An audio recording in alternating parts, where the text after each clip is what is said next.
Pues muy buenas noches y bienvenidos en este domingo 10 de octubre, un día más, una noche más, una velada más, a la última filmoteca, ese último reducto del cine y de la realidad ante la posmodernidad. Antes de nada, lo primero que voy a hacer, presentar a nuestro contertulio, al maestro don Alberto Agudo. Muy buenas noches, Alberto, ¿cómo estás? Muy buenas noches. Pues fenómeno, un placer de nuevo estar aquí. Hoy vamos a hablar, hemos iniciado una especie de nuevo serial, ¿no? Que no sabemos si se dará solo esta vez o se irá ampliando, en el que vamos a hablar un poco de los grandes clásicos, ¿no?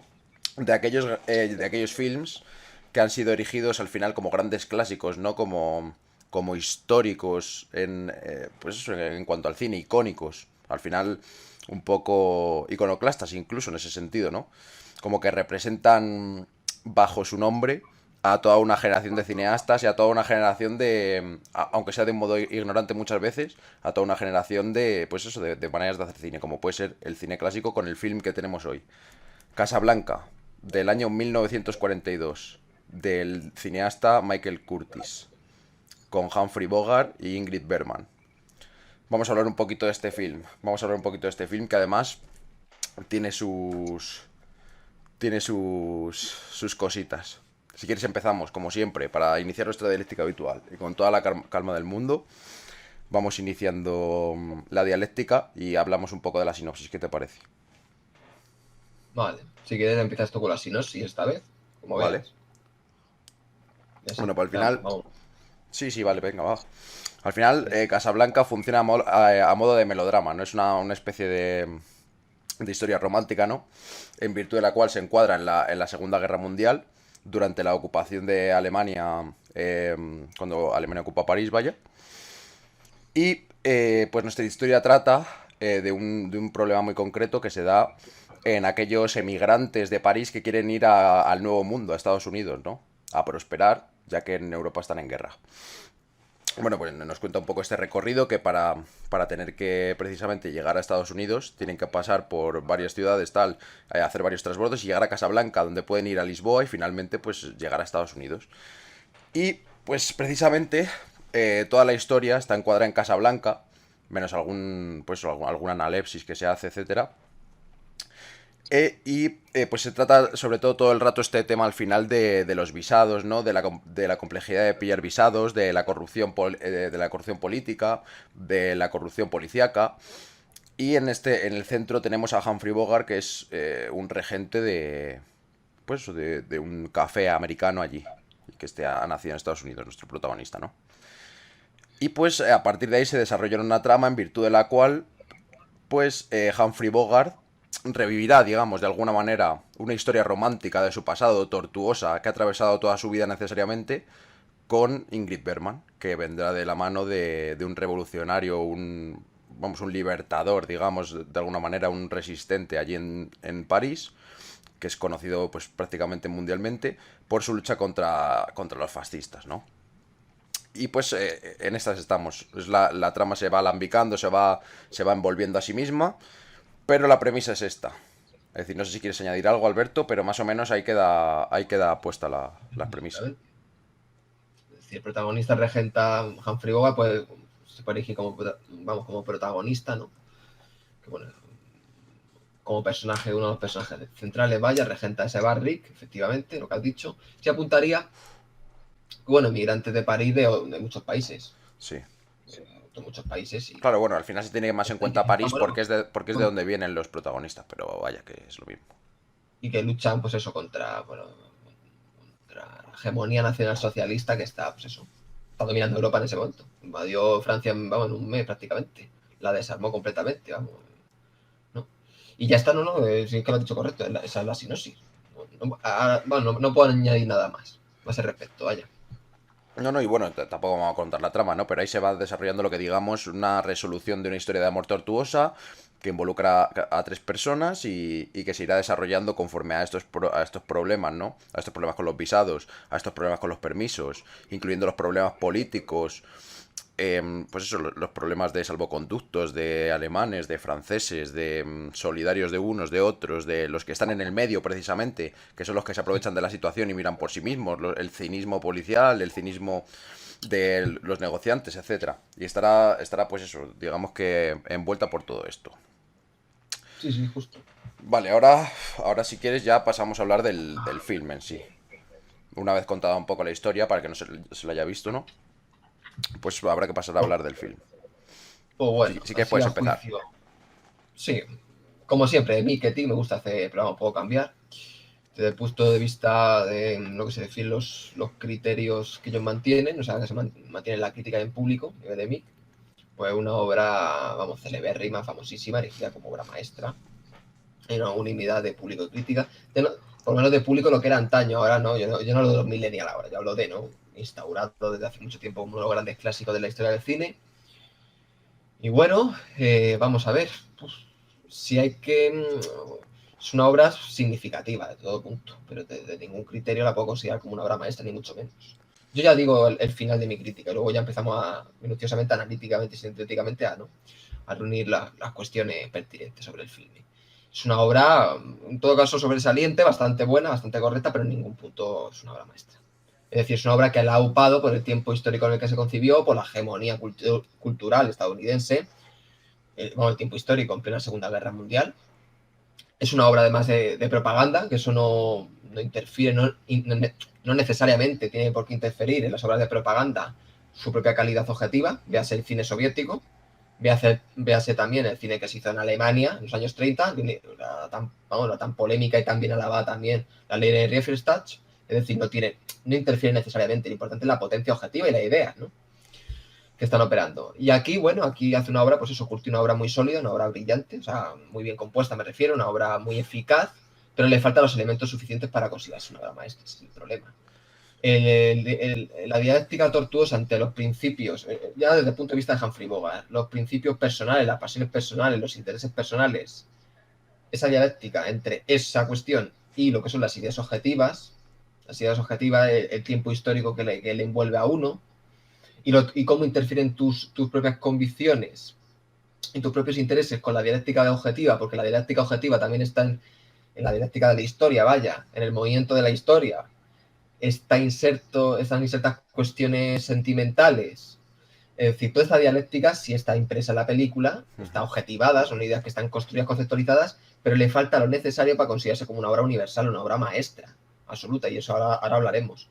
También Humphrey Bogart interpretó personajes de este tipo. Es decir, por ejemplo, en Tener y no tener, de Howard Hawks, ahí interpreta ese personaje en donde, bueno, se debate. Bueno, se debate, pero muy depurado. O sea, como Humphrey Bogart, muy depuradamente, se debate entre sus cuestiones personales. Vaya, yo no me entrometo en esta cuestión. Yo estoy a mis cosas, mis asuntos. En Casablanca yo me ocupo de mis asuntos y punto. Y con los criterios, vamos, con la historia objetiva, con sus propios ideales, porque las ideas son objetivas, ¿no? Y los sentimientos también, hay que saberlos conceptualizar. Entonces, en esta dialéctica histórica, trascendental, inmanente, personal, etcétera, etcétera, pues también se desenvuelve Casablanca, pero no de un modo tan brillante como en Tener y no tener. Que es de Howard Hawks, que por cierto es una película muchísimo más depurada que Casablanca. Y esto puedo decir como premisa. Si quieres tú continúa y luego seguimos, pero vamos. Sí, Resumiendo que no es una obra maestra, es una gran película, pero bueno, puede decepcionar en el momento en que uno pretende encontrarse con una obra maestra. Por eso hay que valorarlo en función de que, bueno, está muy bien considerada, verla, advertirla y decir, pum, aquí está el juicio crítico. sí. A ver, vamos a ver. Respecto a lo que has dicho de Bogart, Bogart al final el punto fuerte de Bogart es interpretar este tipo de personajes, y lo hemos visto a lo largo de la historia. Este hombre hace siempre de un hombre de hielo, de un hombre no sin escrúpulos, porque nunca, o prácticamente nunca ha hecho de un hombre sin escrúpulos, pero de un hombre duro, frío y que está a lo suyo y que es, vamos, hasta cierto punto cínico casi siempre. Y pues mezclado en la diatriba que le enfrentará precisamente a sus emociones, que es donde está el interés del personaje. Le enfrentará a situaciones emocionales en las cuales él se tendrá que debatir. Pasa lo mismo en un film que vi hace nada, del 54, Sabrina, del Billy Wilder. Y en este papel Humphrey Bogart se siente cómodo, pero yo en este film, yo creo que es la mejor actuación que he visto de Humphrey Bogart, y yo creo que absolutamente sostiene la película y hace que la película no se caiga, porque vamos a ver, como tú has dicho, la película, conforme a la crítica, está muy bien valorada. La ponen como, pues eso, casi representante del cine clásico. Es decir, no es una barbaridad decir esto, la ponen como una representante del cine clásico casi absoluta, ¿no? Y lo que he dicho al principio, se establece como un icono, como un icono. Y no es para tanto. Y no es para tanto, ni mucho menos representa la grandeza de los films, que ya lo hemos hablado tú y yo, del cine clásico. Es decir, hay auténticas obras maestras del cine clásico, pero obras maestras circulares, absolutas, depuradas. Pues eso, casi perfectas, casi obras perfectas. Yo no sé si es que lo habría que analizar, ¿no? En algún otro punto que es una obra perfecta. Y sí existe una obra perfecta, pero desde luego no es una obra maestra Casablanca. Es decir, está muy bien compuesta, ¿vale? Es muy sólida, ¿no? Se nota que al final, pues, el Curtis sabe lo que hace, es decir, no es precisamente un pop moderno con la cámara, ¿no? Así que, y es imposible que lo fuese. Pero sí que lo que más se le puede criticar a Casablanca, además de que hay falta de depuración, pero que precisamente no es el punto más criticable, es quizás caer en ciertos puntos en el cliché y en el melodrama barato. A partir del efectismo, que ya explicamos en el otro vídeo lo que era el efectismo, para no tener que estar todos los días diciendo lo mismo, ¿no? En el efectismo no ya de la música extradigética, que también, pero no es tan patente precisamente como en las películas postmodernas que hemos analizado de los 90, etcétera, porque esto había una música rigurosa, este inserta con cierto sentido, ¿no? Con cierto razonamiento, con cierto criterio. Y no es precisamente a mí lo que me rechina de esta película. Lo que me rechina es el efectismo, tanto del encuadre en ciertas ocasiones, como de los diálogos. Ahora hablaremos ya de ciertos casos puntuales. Es una obra muy sólida. Y es una obra muy buena. Podría ser sobresaliente perfectamente. Pero no es una obra maestra y esto hay que destacarlo porque es importante por cómo se erige al final Casablanca en la historia del cine, vaya. Por cómo se erige por la crítica mayoritaria. Y Mm. entonces, no, y entonces es eso, es decir, que si quieres podemos hablar de ciertas cuestiones, de ciertos puntos, de ciertos momentos en los que, por ejemplo, y además las frases que se han convertido en un cliché absoluto y que han sido repetidas a lo largo de toda la historia refiriéndose a esta película, ¿no? Por ejemplo, en los momentos en los que dice siempre nos quedará París. Pues son momentos en los que el director, de cierta forma, se recrea haciendo encuadres a lo mejor un poco efectistas, ¿no? Esos primerísimos planos. Además se nota que no es natural, ¿no? Que él lo que quiere es de alguna manera ensalzar un clímax. Es decir, Sí, pretencioso. engrandecer un... Sí, es pretencioso, es grandilocuente en cierto sentido. Intenta engrandecer más todavía un punto que ha sido metido un poco con calzador cuando no tiene esa potencia de por sí. Eso es lo más criticable. Luego, por ejemplo, pues eso lo hemos visto en numerosas frases, además de lo de tócala otra vez, Sam, no. Que eso no es tan grandilocuente, pero lo de París, lo de siempre nos quedará París es patente, o bésame como si fuera la última vez. No hace falta que me expliques que va a ser la última vez, si ya se ve, por las circunstancias. Pues eso, que ciertas cosas que se han Sí. convertido en cliché al final que le hacen caer en un en melodramatismo barato cuando la película en absoluto es un melodrama barato y que le restan potencia.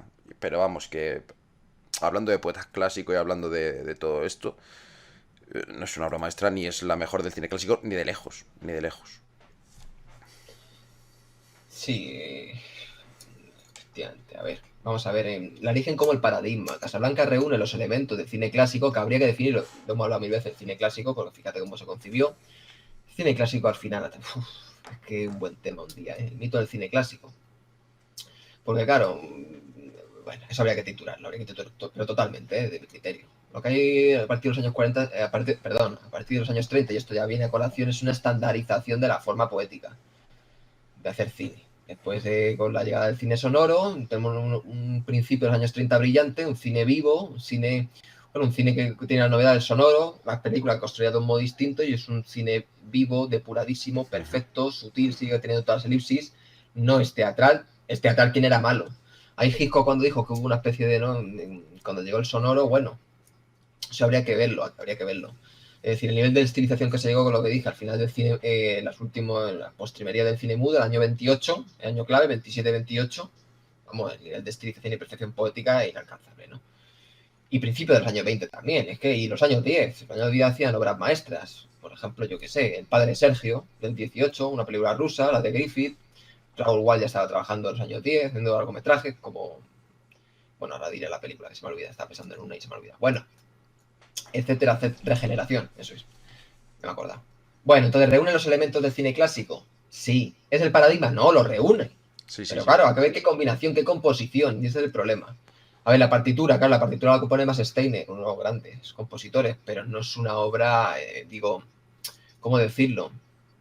Es una gran partitura y evidentemente no puede ser un efectismo propio de los pelotazos de los 90, ya no por la partitura en sí, por su naturaleza, sino por la obra que conceptualiza, la obra que acompaña, ¿no? La partitura que acompaña esa obra, es decir, esa síntesis de una obra clásica y esa partitura, claro, es que es un nivel, la partitura de Steiner es cojonuda.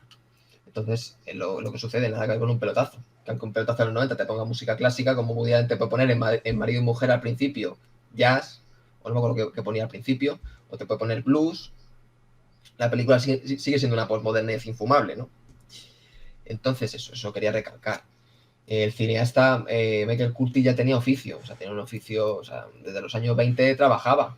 Sí. O sea, haciendo grandes producciones épicas, incluso a la altura de... En Austria, a la altura del de Mil, vamos, Cecil B. DeMille, y luego, bueno, sigue en los años 30 cuando se asentó en Estados Unidos sobre todo, y antes, pero en los años 30 ya cuando, vamos, tiene una categoría impresionante. Entonces Casablanca no la hace un novato, precisamente. Y ya está, a ese respecto iba a decir otras cuestiones. Pero bueno, te dejo paso. Sí, sí. Bueno, Ahora pues una eso. cosa, Sí. ¿De qué era? el tweet. No, era sobre el tweet, macho. Si meten, yo que sé, anuncios, lo que sea, aparece, ¿no? O sea, a ti te aparece. Sí, sí, Imagínate que sí, se sí. corta. No, Ah, no, vale, no, que no, estaba no, no se preocupado y corta, por va eso todo bien. me he ido al santo al cielo cuando estaba hablando, macho. Por Nada, eso, tú por eso no te vale, preocupes. vale, perfecto. Y ya volviendo, porque estaba preocupado por eso y por eso se me ha ido al santo al cielo. Digo, si no va a cortar de repente, nos vamos a enterar. Y, No, en no, fin, no, no, no. Va bueno, todo bien, va vamos todo bien. grabando. Lo tengo yo aquí monitorizado, no te preocupes, maestro. Vale, te voy a avisar porque no va. Vale, menos mal. Y me refiero, y luego Humphrey Bogart, de nuevo, en tanto Sally está como clásico, a Humphrey Bogart, parece que Humphrey Bogart no ha hecho nada previo. Parece que está la obra que encumbra a Bogart. Bogart ya había hecho obras maestras y era un actor reputado ya en los años 40, vamos. Desde los años 30 hizo Los violentos años 20, en el 39 de Raúl Walsh, El último refugio, La pasión ciega. Mucho antes hizo El bosque petrificado con Archie Mayo, es decir, un actor. Oklahoma Kids con Jess Carney, ¿no? Del 39, es decir, tenía ya rodaje. Lo que pasa es que Casablanca lo encumbra totalmente. Ya es Sí. la obra que lo instaura. Antes era un actor muy conocido, pero la obra, vamos, representativa de Bogart es Casablanca. ¿Cómo se ha instaurado? Pero evidentemente, como estamos diciendo ahora mismo, no es la mejor ni mucho menos. Es una obra sobresaliente. Bogart tiene mejores. Es que es eso. No, Bogart tiene mejores películas, pero en esta, el desparrame de. Yo es la mejor actuación que he visto del Bogart porque precisamente consigue lo que le falta en otras películas, que es llegar a la emoción, llegar a conseguir derrumbarse. Por ejemplo, la que me vi yo de que hablaba antes, Sabrina del Wilder, del año 54. Eh, si bien desentona, pero esto no es cuestión de. Esto ya es otra cuestión, ¿no? Que voy a mencionar así por encima. Que desentona un poco pero bueno, tiene su punto, ¿no? Que desentona la juventud y la calidez de Audrey Hepburn frente a la frialdad de Bogart, porque precisamente le da ese contrapunto y lo vuelve una historia mucho más interesante. Lo que me rechina de Sabrina es que Bogart no consigue el nivel de emoción cuando tiene que tenerlo. Y por tanto queda un poco impostada lo que es la relación entre Audrey Hepburn y Bogart. Es decir, se nota que no hay esa química y por lo tanto, como no hay esa química y es una comedia romántica, el final y la relación de ambos, pues queda como, digamos, ¿cómo decir? Pues irreal, ¿no? O inverosímil, pero inverosímil no en el sentido de ficción, sino inverosímil en el sentido de que no entra bien en la trama. Entonces es uno de los puntos que yo había visto y que yo había pensado del Bogart, por ejemplo, en el último refugio, pues más o menos, si bien le pasa menos, pasa un poco igual, pero en esta obra no, en esta obra consigue, lo que hablamos antes, consigue romperse, consigue quebrarse, y le da toda la potencia, es decir, toda la potencia que le faltaba precisamente al carácter de Humphrey Bogart, al carácter frío que Tarry bien interpreta. Lo hablamos ya en uno de nuestros directos y un vídeo cortado que tenéis en YouTube. Bogart es un actor que tú sabes cuándo va a contestar y cómo va a contestar y qué expresiones va a usar. Es un actor al final que parte de, pues no de la repetición, es decir, tiene una autenticidad, pero que esa autenticidad está bañada siempre por la forma de actuar clásica, por la forma de actuar que muchas veces es, pues, ¿cómo decir? No es emocionalista, no es completamente auténtica y original como podría ser uno de método, sino que uno sabe lo que va a hacer, cuándo lo va a hacer, etcétera. Los gestos que va a hacer, los que le gustan, los que no le gustan para quedar ante la cámara, etcétera. Y para interpretar a su personaje, obviamente. Pero sin embargo, es que da igual, es que da igual. Es que es decir, no todo actor tiene que ser actor de método, lo que hemos dicho, para funcionar. Es que Bogart hace una actuación preciosa. Y otro que me sorprendió, que yo no le conocía, que no sé ni el nombre del actor, tú le tienes que saber, el del policía. Oh, Claude Rains. Pues hace un papelón, pero espectacular y que acompaña perfectamente al papelón que hace Humphrey Bogart. A mí la que me ha decepcionado, por ejemplo, hasta cierto Ingrid Bergman. punto, es Ingrid Bergman. Porque Ingrid Bergman yo no Sí. me he visto, yo creo que no me he visto ningún film con Ingrid Bergman todavía, hasta Casablanca. Y claro, yo me esperaba, es decir, dime. La de Hitchcock no, Encadenado, recuerda. No he visto ninguna de Ingrid Bergman. Y claro, yo como ha tenido tanta fama de actriz, una superestrella, el escándalo que se montó cuando el Rossellini se la llevó para Italia a hacer films, etcétera, pues me esperaba un nivel interpretativo mayor. Si bien no está mal, si bien es una buena actuación. Pero me esperaba algo más. No. Por alguna razón me esperaba algo más, pero bellísima y muy bien, y muy bien. Y luego, pues Ingrid eso, Bergman, sí. no, Ingrid Bergman, por ejemplo, destaca de un modo maravilloso en la de Stromboli, Tierra de Dios de Rossellini. Ahí hace una interpretación muy, muy buena, por ejemplo. Pero aquí no, aquí es correcta, no brillante. Bueno, Bueno, yo la tengo pendiente, la de Stromboli, macho. no sé, sigo yo. Que no. Lo único que me falta decir es eso, que si ahí las has dado. Es decir, reúne todos los elementos del clásico y lo que. Y realmente podríamos hasta hablar de que Casablanca tiene la pretensión de lo que se le ha convertido. Es decir, de Claro, convertirse en por elementos un icono del clásico, ¿no? Un representativo del clásico para erigirse, pues eso, como una figura. como mito. Como un Ah, como mito, mito. como un mito que hay que destruir hoy, porque es que no es tal, es decir, fíjate con todos, últimamente que hemos estado viendo en otros clásicos y todo, con que si el Capra, que si el Wellman, que si lo otro, y es que esta cinta, si bien se puede considerar hasta sobresaliente, pero entendería que alguien la pusiese como notable, por ejemplo, un 8 alto, lo que sea, no le llega ni a la suela de zapato a muchas. Compar. Sí, ya ¿Qué iba a pues. decir? ¿Qué iba a decir? Buah, muchas cosas que me han saltado al cielo, tengo muchas en la cabeza. Bueno, claro, comparar, por ejemplo, Ciudadano Kane con Casablanca, ahí sí es irrisorio. Estás comparando el coloso del cine, uno de los grandes colosos del cine, con una obra que es correcta, usa todos los elementos del clásico, los buenos elementos, los conjuga, pero no los sublima. Hace un buen trabajo, hace un buen oficio, es una buena película de oficio, pero no es una obra brillante, ese es el problema de lo que le sucede a Casablanca. Y, joder, iba a decir una cosa y se me olvida. Bueno, luego la retomo, sigo con otra. Sí. Pues eso, la diégesis es correcta, cómo está articulada la fenomenología es importante, fíjate que el espacio visual es muy acotado, en el sentido de que hay Sí. pocos escenarios en la obra, no hay No, muchos. y de hecho una cosa que Algo llama la atención. la analepsis, Sí, una sí, cosa que llama mucho la atención es precisamente que casi toda la obra se desarrolla precisamente en el bar. Eso es un muy buen ejercicio. De hecho, es reseñable y destacable de este film en particular.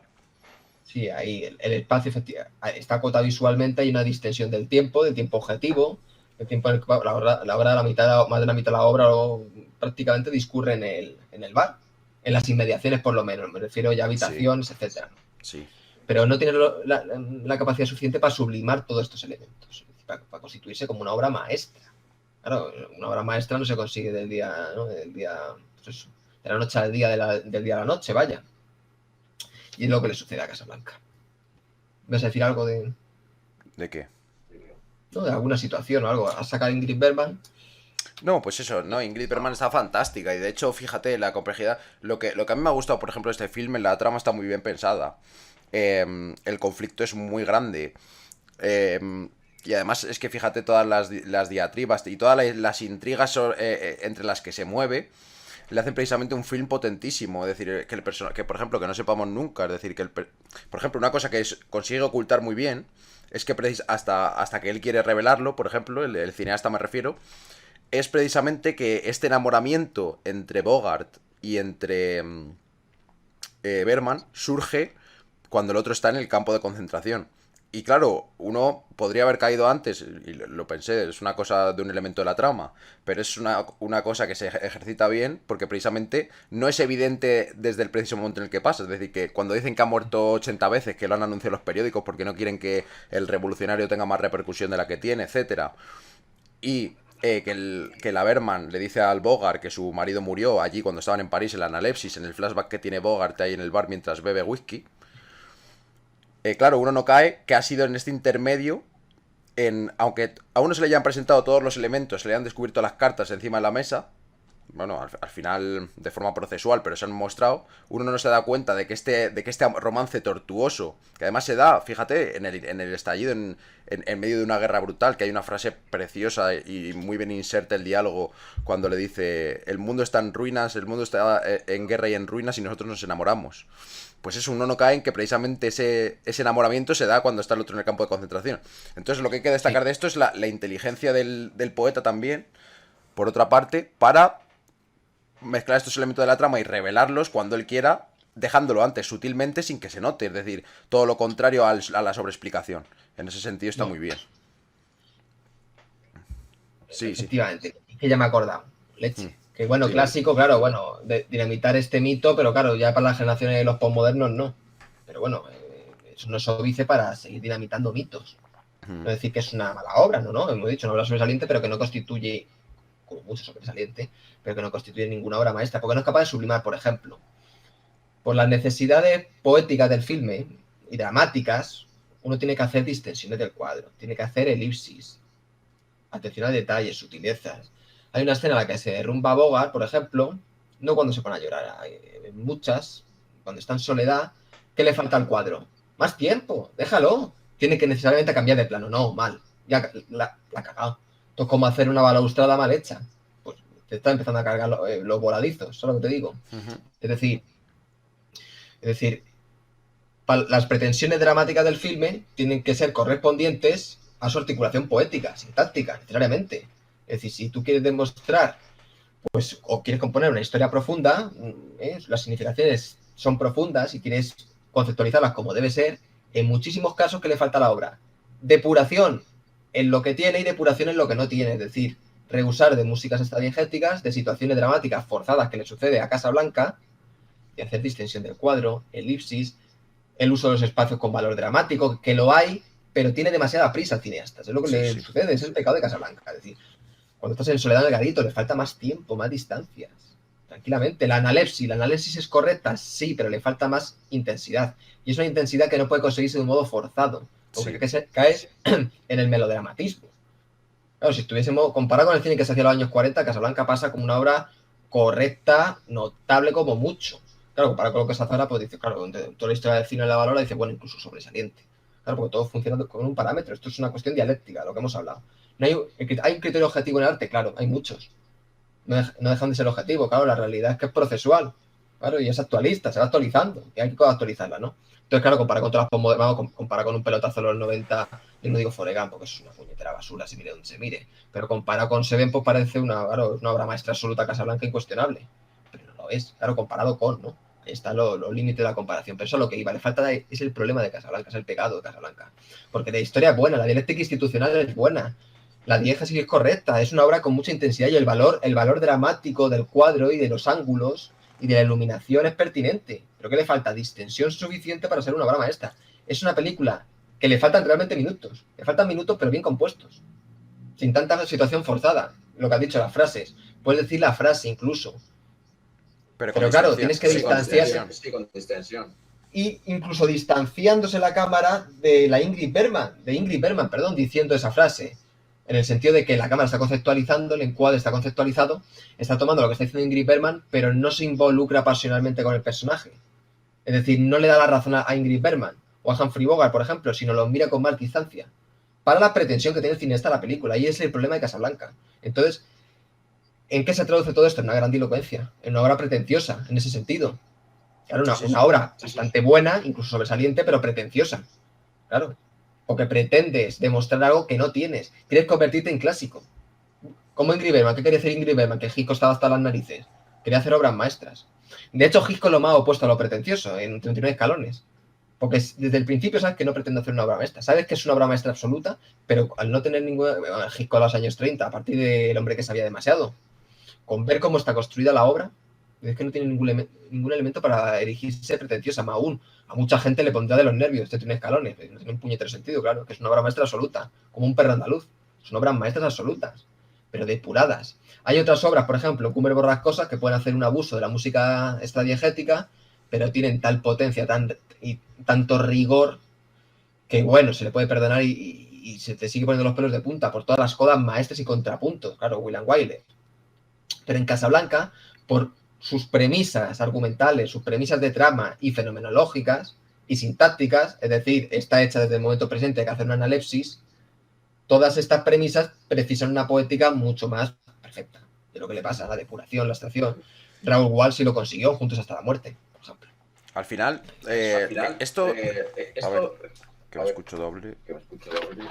Esto caemos al final eterno debate, otra vez que viene a colación precisamente ahora, que es entre aquellos cineastas que precisamente pretenden hacer obras maestras, ¿no? Erigirse como artistas absolutos. Que esto, tú me dijiste una frase, ahora me la dirás, te tengo silenciado porque me oigo doble. Que tú me dijiste una frase de uno que no me acuerdo quién era. Yo no soy ningún artista. A propósito, era un cineasta. Me dice, yo no soy ningún artista, yo lo que hago es muy bien mi trabajo. Pues eso, caemos en el eterno debate entre aquel que pretende ser artista y hacer esas obras maestras absolutas y además pretendiéndolo antes de empezar a rodarlas, y están aquellos que conocen que su oficio es cineasta como el que su oficio es zapatero, es decir, en un momento en el momento de la artesanía, etcétera, y que lo único que quiere es hacer bien su trabajo y esmerarse porque una obra sea lo que él quería. Y aquí nos encontramos este debate y al final esta ironía de la vida una vez más. Ya sabemos que la realidad es tortuosa. Es decir, aquel que se preocupa por su artesanía, por su producto artesano, que quede como él ha querido, que pulirlo, tal, pero sin esperar que nadie le haga la ola o que le elija como un artista absoluto por ello, es el que se saca la obra maestra. El que pretende hacer la grandilocuencia, es decir, representar, por ejemplo, como... No sabemos si las intenciones al final del Curtis eran erigirla como una obra clásica a partir de los elementos que usa y todo. Pero claro, es decir, lo que sí que busca y está claro es hacer una obra de arte y sublimada. Fíjate ya solo con los actores que elige, ¿no? Aunque Bogart no fuese tan famoso mundialmente, sí que lo era. Y Bergman igual, una superestrella de Hollywood. Lo que quiere es crear la obra maestra absoluta, pero sí es que se ve. Y precisamente por esto hace que su película se caiga de la burra, vaya. Y luego quería comentar también, antes de dejarte paso también, y ahora me dirás quién era el cineasta que decía esto. Apúntatelo por si se me nos olvida. También quería comentar, lo que has dicho tú del flashback, yo lo he pensado igual, pero no he caído en que era la distensión, precisamente. Claro, claro, es que no le da tiempo, es decir, quiere mostrar tantas cosas y tantos elementos y meterlos todos tan a mogollón en la película que no deja tiempo para que esas frases que hemos dicho que no son malas de por sí, pero como no crea el distanciamiento suficiente, pues las tiene que meter rápido, rápido, porque quiero meter otro planito y se jodió y lo conviertes en un cliché, en una grandilocuencia. Pero bueno, sea como fuere. Luego también hay que recalcar precisamente que con este film, antes he hablado de Sabrina y he hablado de la falta de emoción que a uno le puede causar en ciertos momentos, tanto por la actuación, no por los cuadros son fantásticos y la distensión sí que está bien realizada, sino más bien por la actuación del Bogart. Pues aquí pasa lo contrario, yo me esperaba un desenlace distinto, es decir, yo me esperaba un desenlace romántico, yo es la primera vez que me veía Casablanca, y me esperaba un desenlace romántico, es decir, me esperaba que Bogart acabase con Ingrid Bergman, ¿no? Claro, y entonces me ha pasado una cosa curiosa, que es que en la escena esta precisamente, cuando se reúnen los dos, la Bergman va a su despacho para pedirle los papeles, y acaban hablando de todo el pasado y digamos que reenamorándose, yo, en virtud de lo que pensaba, ¿no? Que pensaba que iba a acabar bien, digo, me falta intensidad, no encuentro esa intensidad, ese romanticismo, no encuentro esa química. Claro, que precisamente es lo que se pretendía. Entonces esto nos da la indicación una vez más de que en sí Curtis es buen poeta y de que Bogart y Bergman hacen un papel, o sea, un papel absolutamente brillante. Pero ¿qué es eso, lo que hemos hablado de los elementos, lo que hemos hablado de tal, y la trama es muy buena, y las emociones, sobre todo las intrigas, la dualidad de no saber qué va a pasar, si sí, si no. Los diálogos son muy buenos, tienen potencia, hay mucha música extradigética, pero tampoco digamos que es mala por ello. Pero su mayor error es ese, querer erigirse como una gran obra del clásico sin a lo mejor serlo. Es decir, pretender primero ser una obra del clásico y después, sin a lo mejor serlo, y después pretender ser la mejor de a saber qué, porque igual ni lo es. Es decir, tú cuando haces una obra no pretendes que sea el clásico o no. Eso luego te lo dirá, pues eso, quien te defina históricamente. Y esos son los errores en los que cae. Pero vamos, que en sí yo pienso que es una película que puede llegar a sobresaliente. Pero hay que desmontar, es muy necesario desmontar este mito porque no puede ser que se erija como representante, como icono del clásico, cuando no. Ya está, Cuando ya te no. dejo. Pues las frases de Henry Hathaway. Era un fenómeno. Un fenómeno. Vamos. Tiene tropecientas películas. Brillantes, brillantes. Muchísimas. Un artesano de primer nivel. De las últimas que hizo tan famosas que se llevó el Oscar John Wayne, de Valor de Ley. Vaya. Luego hicieron un remake para entretener en la posmodernidad, ¿no? Como de muchas, Y antes de que empiece, un día habrá que hablar de los remakes chapuceros, que lo hablábamos el otro día. Porque el otro día yo me encontré que del 2009, por ejemplo, hay un remake del Tren de las 3 y 10 que a saber cómo es, yo no lo he visto, pero es que bueno, hacer un remake de una obra maestra y de una obra cerrada es ridículo. de Crimen Perfecto se ha hecho un remake en los 90 y yo la vi, una chapuza. Psicosis, Gus Van Sant hizo un remake y es un calco malo, pues modernizado de Psicosis de Hitchcock. O sea, ni original ni buena. O sea, en fin, puñetero desastre. Por lo menos si copias hazlo bien, ¿no? Pero bueno, ni eso siquiera. Entonces, pues vamos a ver. Claro, lo de Hathaway, claro, soy el problema no es, ¿no? Yo soy un artista, o solo hago mi trabajo, es la metafísica, la filosofía que va detrás de todo esto. Ya se sabe muy bien que, claro, cuando muchos enarbolan que yo hago bien mi trabajo, puede ser desde la ética protestante. Grecolano Max Weber, su gran obra, la ética protestante, el espíritu del capitalismo, claro, de sustancializar lo que es la profundidad del arte. Claro, Y claro, por claro. otro lado, en oposición, pero sigue siendo lo mismo, dos caras de la misma moneda, está la metafísica del artista, ¿no? Del sacerdotiso, de la modernidad, del creador que todo lo crea, el guía intelectual, porque también muchos son intelectuales, ¿no? El guía intelectual del mundo, etcétera, etcétera. Digo, toda esta metafísica.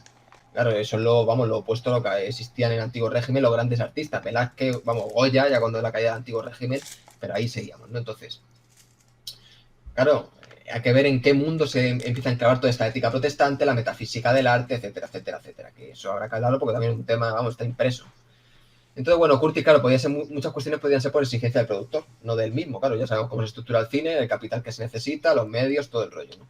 Era un cineasta efectivo, ya lo he dicho, y tenía, en los años 30 el Capitán Blood, era un buen cineasta. Entonces, bueno, pues eso. Por ejemplo, me he acordado, lo que existe en Casablanca, coges los tópicos esenciales y lo conviertes en cliché, con estética así sesentera, no todavía modernizada, pero kitsch, y tienes Desayuno con Diamantes, por ejemplo.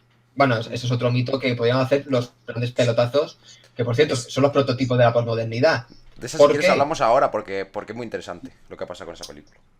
¿Por qué? Porque si uno tiene conocimiento de las obras que se hacían en los años 30 y ahora ya voy a colación de Casablanca, solo con las obras de los años 30, claro, que vamos, comparar Desayuno con Diamantes con los grandes melodramas de los años 30, de Melville Leroy, de Van Dyck, de Mamoulian, vamos, para tirarse por el suelo de risa. No, es absurdo. Es una chapuza absoluta, claro, como estamos en la posmodernidad con toda la basura que hay, pues puede parecer hasta buena, no con Diamantes, pero vamos, no pasa de ahí, no pasa de una película correcta como mucho. ¿Por qué? Porque todas las esencias que tiene, que podían ser potentísimas, las convierte en cliché en tópico, naif, sensiblero, de, pues eso, un puro esteticismo sesentero ya que demostraba la degeneración inevitable de los Estados Unidos, de la caída. El cine grande de los años 60, quitando alguna obra estadounidense, vamos, bueno, había obras más de los 60 de Estados Unidos, pero era el eje Francia, Italia, Japón. Eran los grandes maestros, porque Suecia solo tenía a Ingmar Bergman principalmente, Sí, ¿no? La Unión Soviética tenía algunos, pero era sobre todo Francia, Italia, Japón. O sí. sea, sigue siendo lo grande. En los años 60 capitaneaba, como en los 70, ¿no? Y bueno, pues eso, Casablanca, pues tiene muchos elementos brillantes. De hecho, cuando se derrumba Bogart le falta más distensión, más hacer hincapié en esa soledad del personaje depurada. No falta hacer estar 20 minutos, ay, que solo estoy, sino tener los momentos clave y cumbres. os digo, con ver los melodramas que se hacían en los años 30, cuando volvamos a amarnos, de H. Griffith, no David, sino Edward, o yo qué sé, El barrio chino, que se dice en español, que es ¿cómo se llama?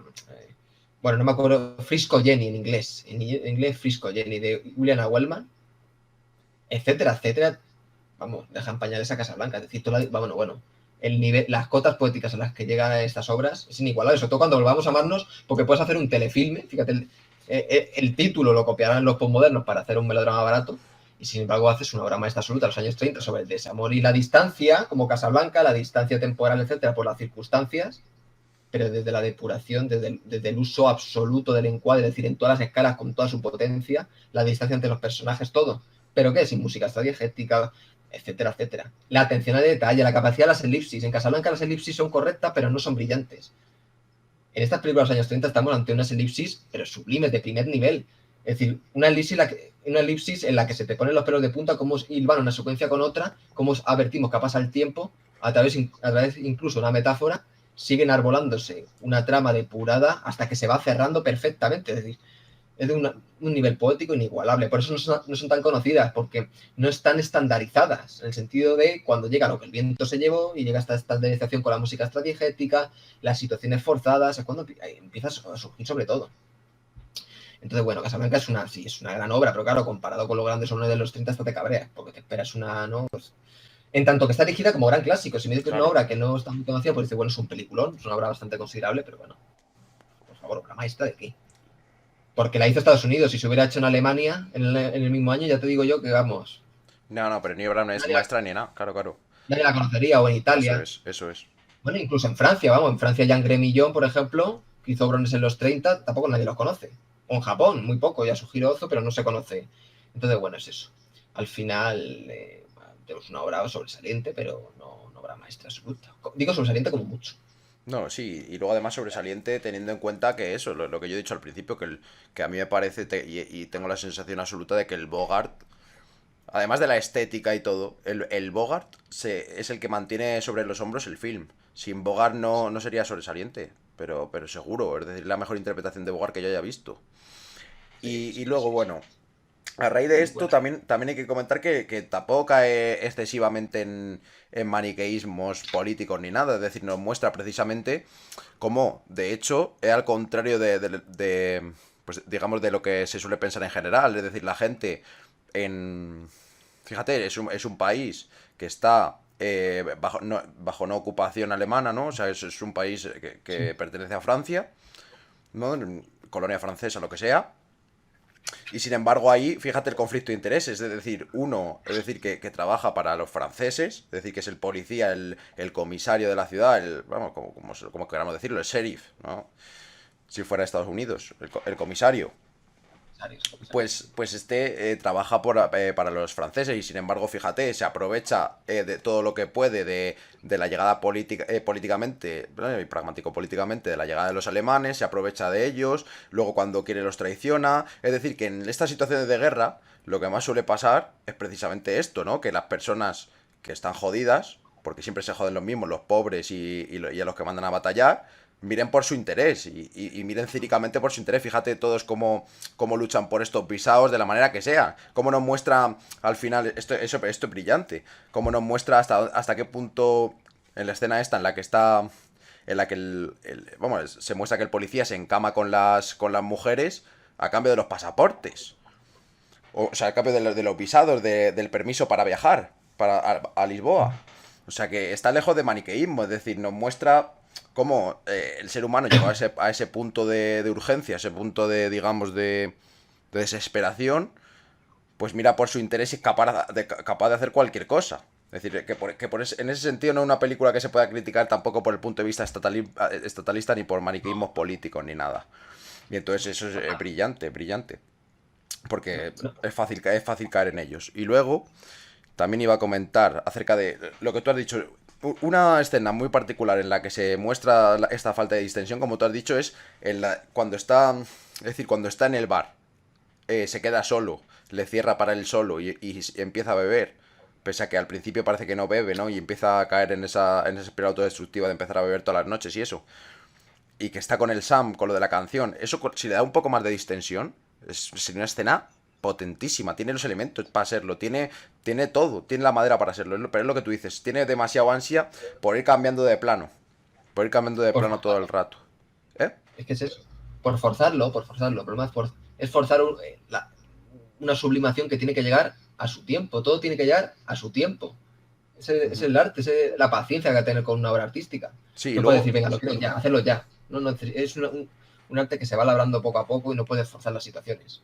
Porque al final las acabas satirizando, aunque no quieras. y luego también cabe hablar de... Bueno, voy a por cerrar ya los puntos que has sacado tú. También es necesario hablar de... Vamos, surge necesariamente el tema de Desayuno con Diamantes, que está basada del Blake Edwards, que está basada en la novela de Truman Capote, lo otro, que se erige precisamente, pues, se busca erigir, ¿no? Y se erige institucionalmente, precisamente, otra vez como un film muy parecido a Casablanca, estas características. Hombre, ya le gustaría tener la potencia que tiene Casablanca, y además se nota que ha pasado los años, que es ¿de qué año era? Del 60 y pico, el 62, 66, 61. 61. Pues eso, que se nota que del 61 que han pasado los años que lo otro, pero que es una película que se nota la misma pretensión por meter elementos y erigirse como una obra artística absoluta. Le pasa muy parecido a Casablanca. Hombre, ya le gustaría, como he dicho. Pero vamos, que es una película que sí, bueno, no está mal compuesta, es correcta, pero le pasa mucho esto, otra vez más. Aunque sea una banda sonora muy buena, abusa demasiado de la música estrategética, como le pasa a Casablanca. Las situaciones, todo. Un Sí, George Pepper que es muy pobre, se crean los mucho que decir. clichés, es decir, por ejemplo, y ya no solo la distensión, sino que se crean los clichés, como por ejemplo Audrey Hepburn cantando en la ventana. Se nota que está metido, que tiene que estar sí o sí, porque la película si no se cae, no tiene sentido. Si los clichés, esa película no tiene sentido. Es lo que le pasa un poco a Casablanca. Hombre, salvando las distancias desde el principio, pero busca erigirse otra vez como obra artística, representativa, icónica, y lo consigue, ¿por qué? Porque lo apan las instituciones, y porque seguramente esto estaría hablado de antes. Es decir, ya sabemos cómo el cine cuando Buñuel, que me lo contabas tú el otro día, dijo... que fue buenísimo eso. Cuando el Buñuel dijo que le dieron el Oscar, porque el productor le había pagado a la academia, y dijo, los americanos tendrán muchas cosas, pero su palabra la cumplen. Pues eso, ya En sabemos cómo es el 70, cine. Claro, seguramente esto... ¿fueron La, $50.000? pues me Bueno, parece, sigue. bueno, para la época. Sí, pues eso, que me parece, sabiendo toda la corrupción que hay en el mundo del cine, en las instituciones, en las academias y en todo, que es, vamos, de sobra sabido y lo hemos comentado un millón de veces, no me extrañaría nada que ya, incluso antes de hacer la película, estas estuvieran ya pues planeadas económicamente desde producción para ser iconos. Y que muchas Sí, veces estos elementos se insertasen pues para crear películas icónicas. Películas icono que luego no representan la grandeza de lo que intentan imitar. y luego la distribución, la prensa, sabemos todos al día del poder y todo. Ya sabemos cómo funciona el tema. Y te estoy diciendo entonces, cuando había más libertad. Pero bueno, Claro, ahí claro, claro. vamos. Y más todo. Menos estupidez, más todo. Eh, entonces, vamos a ver. Bueno, ya lo has dicho. O sea, bueno, Desayuno con Diamante, volviendo y ya retomando Casablanca. Competito, sí, sí, un conjunto de tópicos muy bien estilizados, bueno, muy bien estilizados, aderezados, pero que puede ser una obra correcta como mucho. Pero vamos, comparar los melodramas que se hacían en los años 30, en los años 20, los buenos melodramas de los años 40, Que sí, que sí, no que sí. tiene nada que ver. Es que luego hay un proceso en el cine, pero ya hablaremos en Estados Unidos, a partir de los 50, bueno, ya hablaremos, ¿no? El esteticismo, cuando se instaura de un modo muy ampuloso el esteticismo, pero bueno, ya hablaremos. Pues eso, vamos. Una película que convierte todas sus esencias que podían ser potentes, la rica, alienada, etcétera, etcétera, etcétera, que conoce tal, lo convierte en un tópico, en algo que pretende, en algo pretencioso, en algo que pretende, que lo he dicho, elegirse como una obra maestra que representa una historia universal de amores corrompidos. Y ahí viene, ¿no? Un amor trémulo.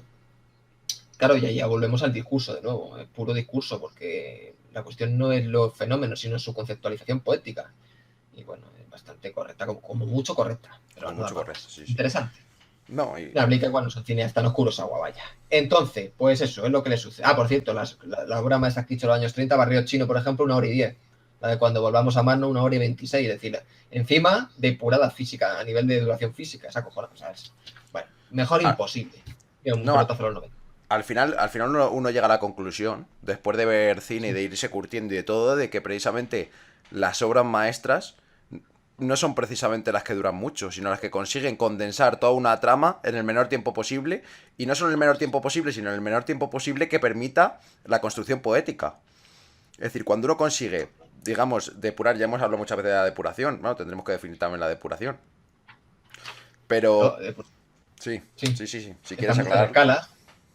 Depuración, supresión de elementos superfluos, uno. Y dos, evidentemente, bueno, punto. O sea, depuración en tanto, primero, lo principal es supresión de elementos superfluos. Música que sobra, etcétera, etcétera.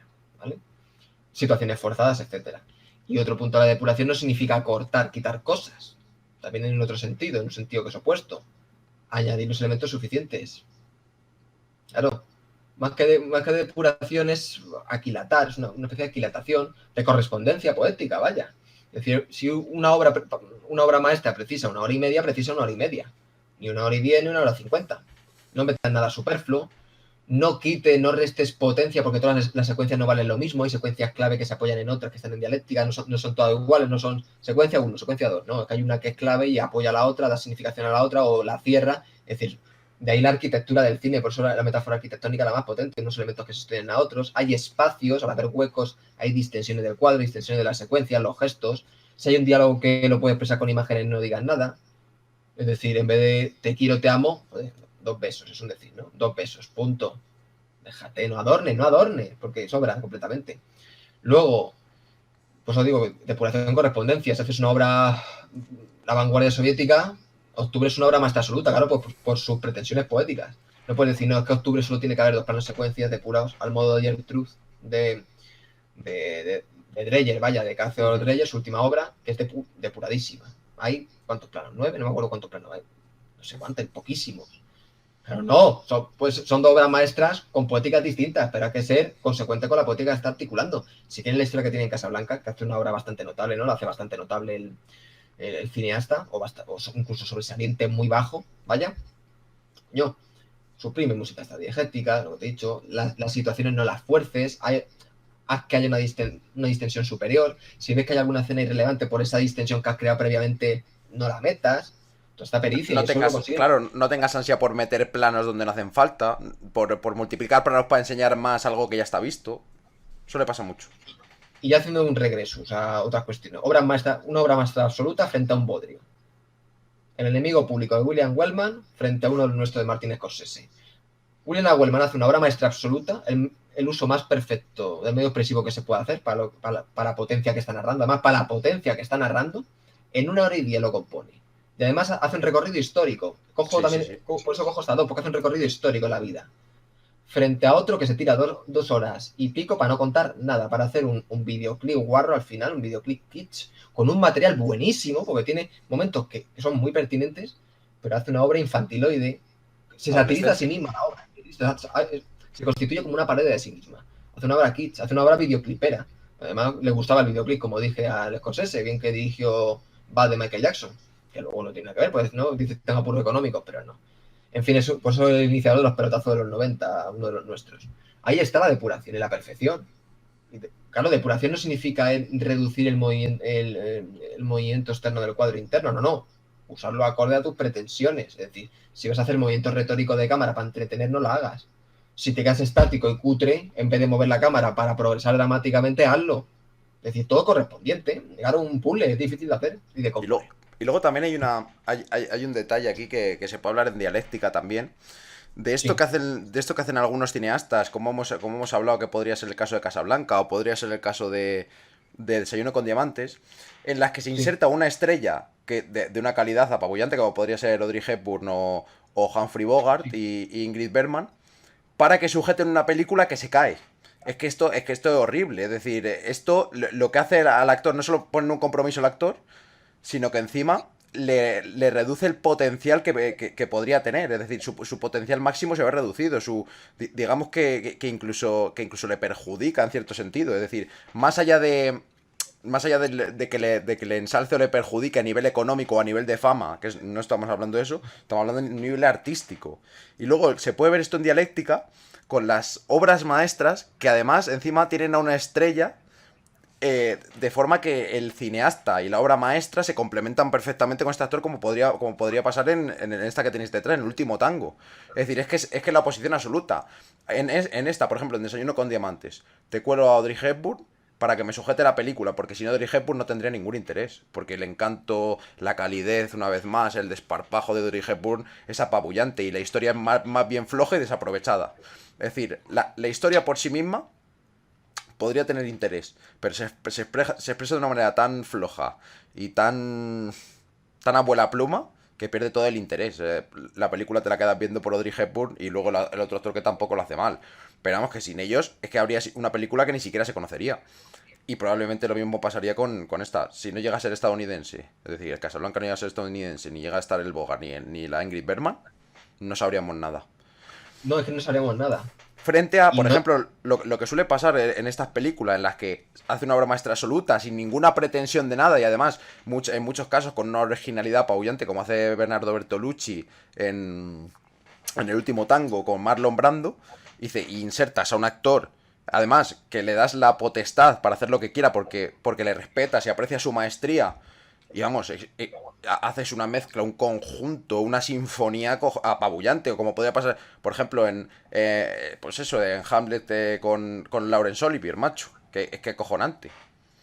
Entonces es eso, esa dialéctica que está bien señalarlo, ¿no? De actores que aguantan una película que por sí misma se caería, frente a actores que en una película bien aprovechada, sin ínfulas y bien trabajada, consiguen pues sublimar. Pues eso. no, pero hombre, aquí, claro, no está bien aprovechada para ser una obra maestra, es una obra muy, muy sólida. Sí, El sí, problema es sí. la decepción y la mitomanía, que es un peligro. No elegir la obra como mito, no mala titulación, ¿no? De esta nematología, vaya, de estas ideologías mitológicas, que además pues reúnen una cosmovisión del mundo que luego ya sabes cómo se erige, en fin, la hegemonía cultural, etcétera, etcétera, etcétera. Pero bueno, claro que ya gran clásico, bueno, la posmodernidad todavía sigue siendo porque hay gente todavía ¿no? que queda y generaciones que siguen quedando, pero cada vez el clásico dentro ya de 5 años será, bueno, los críticos van eligiendo todos los días clásicos, hay obras maestras por doquier, se ve que hacen obras, yo llevo ya 40 años ¿no? sin ver una obra maestra, o sea, hay 40, en fin, y lo que se hace ahora, en fin. Es que luego, además, le críticas de gente que ponen Casablanca como una basura, que es el paradigma del estado mental de la gente, y le ponen un día, o sea, lo consideran como obra maestra Los Vengadores, Bohemian Rhapsody, ese musical aquí barato de Disney Channel que hicieron hace unos años sobre un biopic sobre Freddie Mercury. Dice, joder, macho, es que cómo están las cabezas, macho, cómo están las cabezas. Pero bueno, es una película casi sobresaliente incluso, pero bueno. Ya está, te la han elegido como clásico.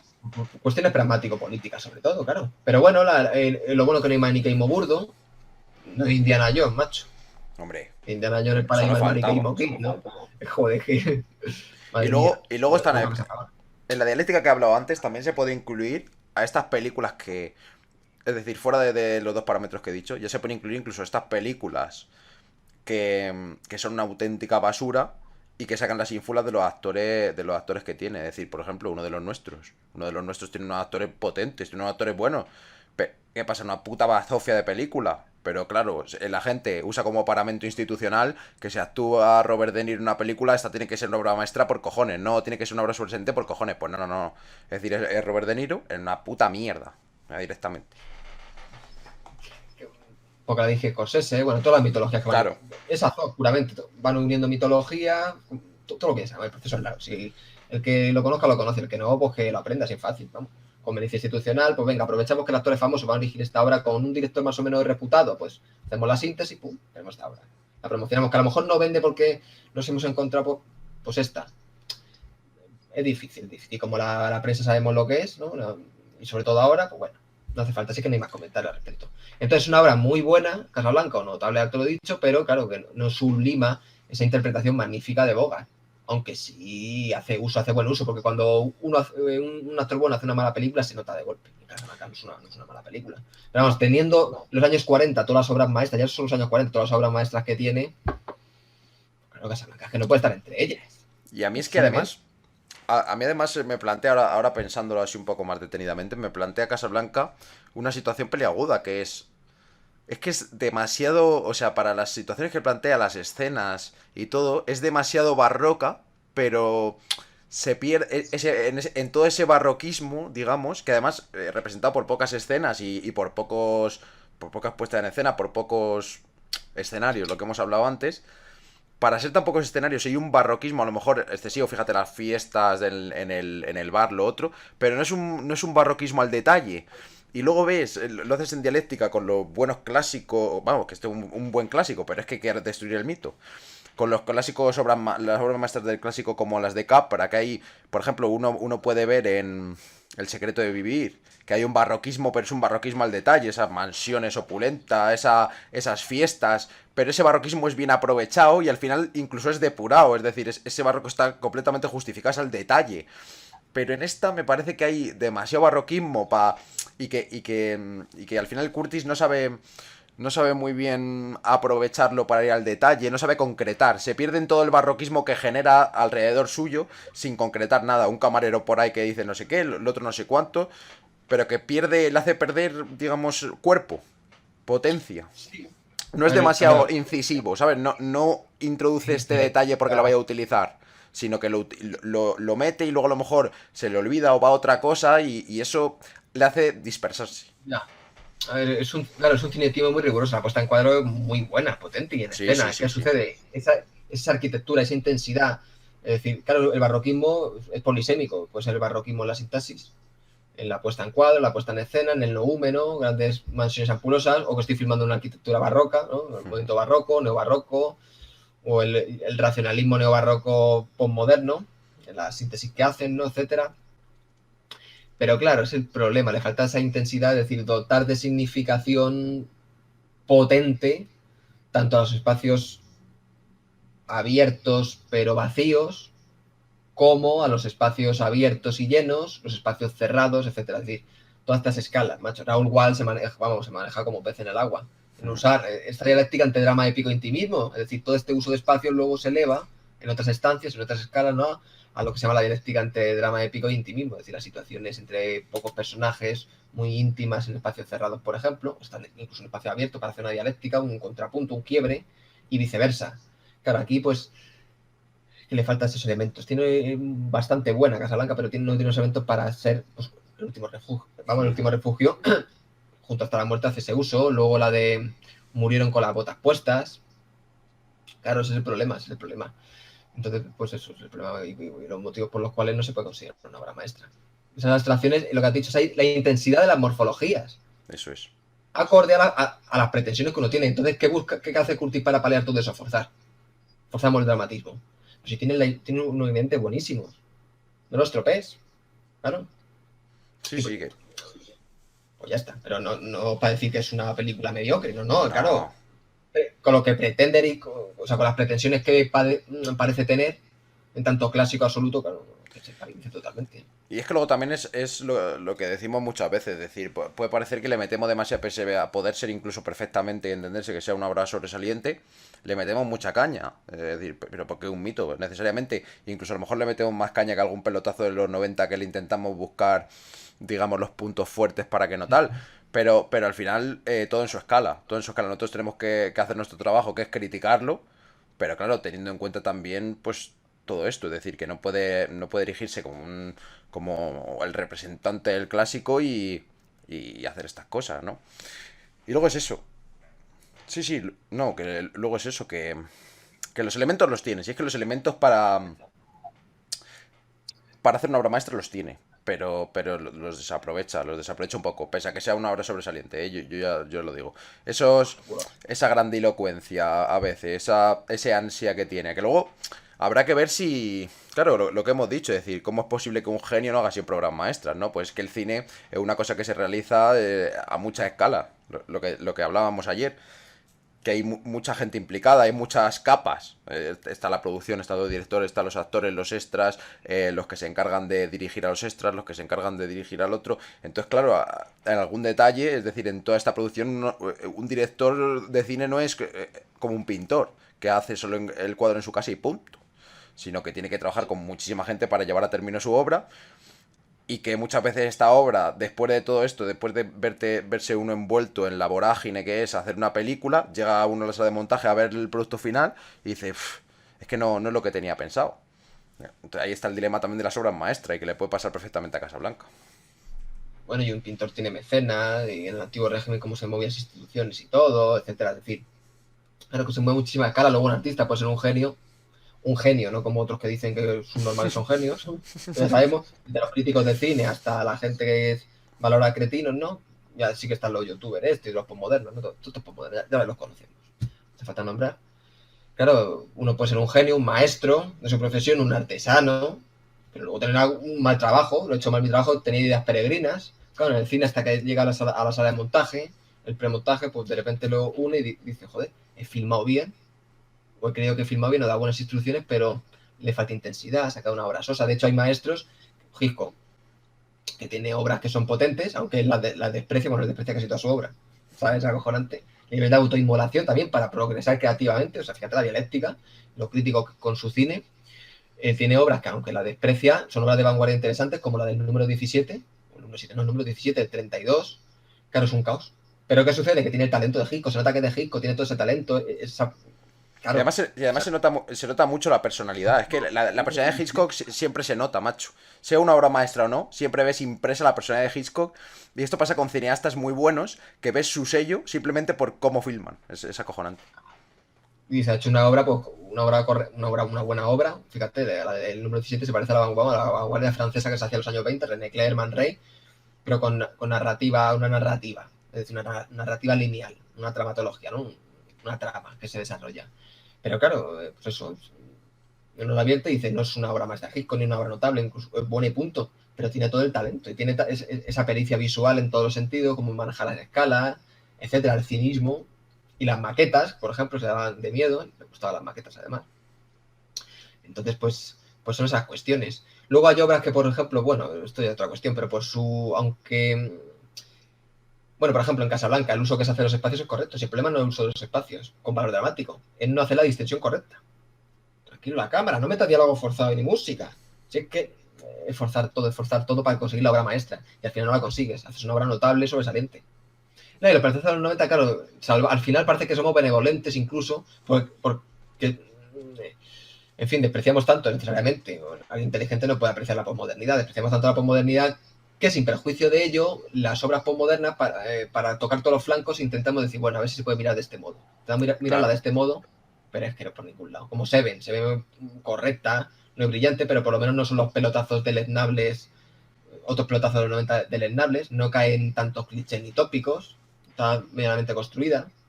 Si es una buena película, no una buena película, sino una película correcta, puede ser correcta, ¿no? Pero ya está, no puede pasar, vamos, no notable ni de coña. Entonces, buscar aquilatar y tocar todos los flancos. Claro, y luego también respecto a lo que estamos hablando, de que precisamente que nos hemos ido a esto de que el cineasta, es decir, no depende de sí mismo solo para hacer una obra maestra, también nos encontramos con los casos en los que no es tanto tampoco la intención de lo que cuenta, la intención del cineasta, como le podría pasar a Hitchcock, ¿no? Que se encuentra con que su obra no es una obra maestra porque, pues eso, por todo el bullicio, por todo lo que se envuelve, aunque él en su cabeza tuviese la idea perfecta y luego, por lo que sea, la ejecución no llega, pese a que Hitchcock siempre ha optado a buenos presupuestos, porque ha sido un cineasta magnífico, ha sido bien reconocido, y entonces no ha tenido problemas de otro tipo. Pero, por ejemplo, lo encontramos también con el contrario, Orson Welles, por ejemplo. Pues Orson Welles puede tener una idea cojonuda y para esto necesita estos medios y no puedo lograr esos medios o tengo que trabajar de actor, dejar un rodaje y suspenderlo 2 años y retomarlo a los 2 años pagándole los gastos a todo el equipo de rodaje porque necesito este dinero y lo otro. Y se encuentra con que no quieren producirle, con que... Porque fíjate lo polémico que era, claro, y con lo demandante que era... Y con lo demandante además que era Orson Welles, que quería tenerlo todo bien atado y según él quería. Quería escribir el guión, quería actuar incluso, quería dirigirlo, quería y que los productores no tocasen o tocasen lo mínimo. Y claro, te encuentras con este tipo de problemas. Es decir, ya no es solo que tu idea en la ejecución con el contacto con las personas no haya llegado a ser lo que es, o sea, lo que tú querías que fuese, sino que encima te has encontrado con problemas de producción, con que este te ha dado el dinero y al día siguiente te lo ha quitado, con lo otro. Entonces es un mundo complejísimo y eso hay que entenderlo. Pero, y sin embargo, y a pesar de todo esto, con 4 duros ha hecho unas obras, pues eso, intratables. Son Welles de los mayores genios de la historia. Varias cuestiones. Claro, lo de hacer obra maestra. Yo si me refiero, en mi caso, yo me estoy refiriendo no que haga obra maestra o no, porque hacer una obra maestra también depende del criterio, sino obras muy buenas, Claro. cojonudas, Bueno, sí. brillante. Claro. Claro, en contraposición a alguna que dices, tiene todo el talento, pero correctilla, dice, hay un bajón, se nota. A eso me refería, claro, porque, por ejemplo, Falso Culpable, que claro, no es Vértigo, pero una película también brillante. Está el genio de Hitchcock, pues ya está el genio impreso de Hitchcock. Hay en otras que, como he dicho, el número 17, pues no. De hecho, el estado en un momento creativo pues iba a cambiar, ¿no? No se sentía a gusto hasta que llegó el hombre que sabía demasiado, en el 34. Ahí cambió. Volvió, vamos, volvió y se elevó su nivel. Llegó el Hitchcock, vamos, el Hitchcock de los 39 escalones, de Talaman Expreso, de Posada Jamaica, aunque no le guste, brillante, no es dice que es un jodónico, Sí, no es un jodónico. pero eso lo decía en el del cine según Hitchcock, ¿no? Que para comentar Sí, de dice dónde que es viene un un poco jodónico. y que tenga bibliografía la gente, macho, que nos ve, para que luego sepan de dónde sacamos la referencia y todo esto. Ese debate entre Truffaut en los 60 con Hitchcock, vamos, ahí hablan de cine de todo, además de un modo muy distendido, con sus pertinencias teóricas profundas, doctrinales y luego sus anécdotas, etcétera, claro. Narra básicamente toda su obra Hitchcock. Con las preguntas que le hace Truffaut, pero Truffaut no es un reportero, bueno, no hace meramente las cuestiones y se calla, sino que No, interviene, vamos, en el debate. sí, que luego también Vamos. tiene mucho interés antropológico porque uno puede advertir más en profundidad también cómo era Hitchcock, precisamente. Muchas veces lo que interesa saber de estos genios es cómo eran de personalidad para poder llegar a advertir esta maestría. Es decir, una persona que hace este tipo de obras y que hace estas obras maravillosas, macho, no puede ser precisamente una persona mediocre, una persona sosa, una persona... Y se advierte perfectamente en el libro, es cojonudo, macho. Familia o católico, fíjate, perdón, me he trabado, católico inglés en Inglaterra, wow, como Chesterton, es decir, una rara avis, toda esa dialéctica entre la familia, ¿no? Y, vamos, es que un maestro con todas sus fobias, sus filias, vamos, lo va Sus explicando, obsesiones, sus ideas, lo que hemos dicho. y además con el típico cinismo inglés depurado, acepta, pero que se da la colleja a sí mismo y luego se la da a Truffaut, ¿sabes lo que te digo? Vamos, cuando se mete con Gregory Peck, fíjate qué modo más sutil de decir, ¿no? Que no tiene categoría como actor. Tampoco lo dice así, ¿no? Pero dice, claro, un abogado inglés tiene que tener categoría. Le está diciendo en la cara a Gregory Peck, le está diciendo a Truffaut que Gregory Peck no tiene categoría para representar a un actor inglés, o sea, a un abogado me refiero, ¿no? Inglés. O sea, fíjate la... Y pues eso, joder, muchas cuestiones. Luego los Orson Welles, claro, es que Hitchcock además se buscó la vida, ¿no? Es que hago las obras, le han gustado, no, me voy moviendo, llego por mis obras y la forma que tengo de trabajar y de contactos, llego a tal nivel de dominio no del medio expresivo, sino de la producción fílmica, que claro, los productores no pueden tocarme muchas narices. Por ejemplo, tengo un modo de filmar en donde como viniese los productores a decir esta escena no me gusta, no la podía cortar porque todos los planos tenían su entidad. Entonces, si cortaban uno, se descuajaringaba todo. No se podía hacer como en otros cineastas. Claro, todos los planos tenían un valor, y los planos secuencia y todo. Entonces, como se les ocurriese mover el pure, no sabían cómo montar las películas. Solo lo sabía Hitchcock. Claro. Y además en el libro precisamente lo aclara, que él no pensaba... Hay distintos tipos de directores, ¿no? Es decir, y ahí lo explica, es decir, el director intuitivo, que tiene más o menos un esbozo bien escrito, bien dibujado de lo que quiere, y luego, o incluso cineastas, que no tienen absoluto idea de lo que van a filmar y van al rodaje y de repente empiezan pim pam, pim pam, pim pam. Hitchcock todo lo contrario. Hitchcock, claro, tenía, es decir, solo lo podía hacer el montaje, ¿por qué? Porque ya tenía todos los cuadros dibujados de antes y no se podía, si se tenía que salir de ahí, le tocaba a los cojones. Que lo dice en el propio libro, macho. Después es lógico, que era un maestro absoluto, claro. Bueno. Maestro. Y no sé qué iba a decir, ha sacado Orson Welles, ¿por qué hemos sacado Orson Welles? A colación de... Sí, por la producción, por los problemas de la producción, es decir, que no, maestras. claro, que no solo es la comprensión del equipo y que ese equipo ejecute como debe de ser, es que al final luego también Marlon Brando, por ejemplo, que esto viene a colación, decía que eran curiosos este oficio de hacer películas, de ser cineasta o de ser actor y tal, porque normalmente las películas eran una experiencia completamente, muchísimo peor, muchísimo mejor o completamente diferente a lo que uno tenía pensado al principio. ¿Por qué? Por la intervención de toda esta gente, por la intervención de todo. Entonces, al final, sea por problemas de no entenderte con tu equipo, o te entiendes perfectamente, pero simplemente no sabes lo que quieres, o de producción, es el arte del cine, al final, el don de las alturas que decía Capra, ¿qué es eso? Y luego ya los problemas con productor y cómo te despidan. Le pasó a Cukor cuando se filmó Lo que el viento se llevó. Y ya pues eso, los problemas con el productor, joder, un mito, macho. Con el productor ejecutivo, toda la vaina, ¿no? Y luego también con los censores, la dialéctica institucional. Hitchcock, por ejemplo, en el que sabía demasiado, el censor, claro, la policía inglesa no lleva rifles, ¿no?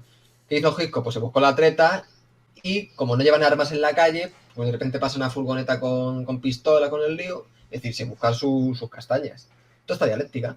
Y si salen al final las obras maestras. Sí. o sea, teniendo un maestro, la profundidad de sus ideas y todo, lo otro que hemos hablado.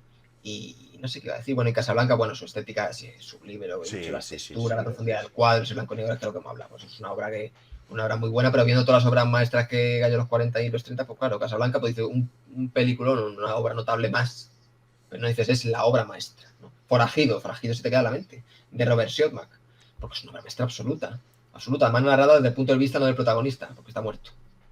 Claro, las analepsis las hace las pesquisas o las indagaciones de la gente de seguros. Ya Luego, está.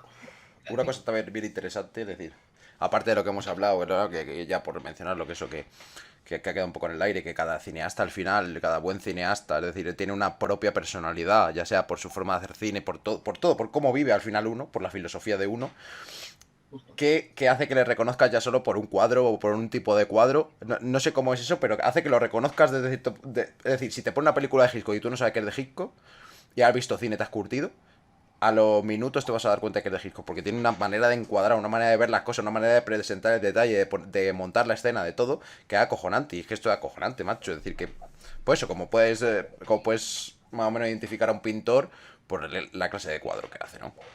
Y luego le quería comentar también respecto de estos films, que una cosa que me dejó, vamos, que nunca había pensado, es decir, el cine con relación, por ejemplo, a la moda, a los vestuarios, a todo esto. Claro, fíjate, Sí.